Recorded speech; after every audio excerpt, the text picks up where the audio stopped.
Монгол улс 1997 оноос 2010 оны хооронд яа тутлын эмгээс сэргийлэх үндэсний хөтөлбөр хэрэгжүүлсэн байна. Тэгэхээр яг энэ хөтөлбөрийн хүрээнд болохоор яа тутлын эмгэгийн тархалт Монгол хүүхдийн донд 29% байсныг 7 хүртэл бууруулж чадсан байхгүй юу?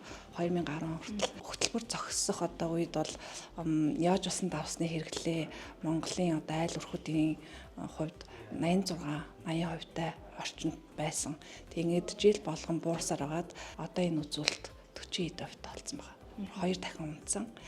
Тэгээд тэрнээс гадна уг нь яа тутлын эмгэг Монгол хүүхдүүдийн дунд одоо бараг байхгүй болсон, жирэмсэн эхчүүдийн дунд одоо байхгүй болсон байсан бол одоо энэ сүүлийн 23 оны судалгаагаар жирэмсэн эхчүүдийн дунд ч гэсэн одоо хүүхдүүдийн дунд ч гэсэн сургуулийн насны хүүхдүүдэнд яа тутлын тархалт одоо гараад ирсэн байгаа. Тэгэхээр энэ бол үнэхээр одоо санаа зовсон одоо асуудал.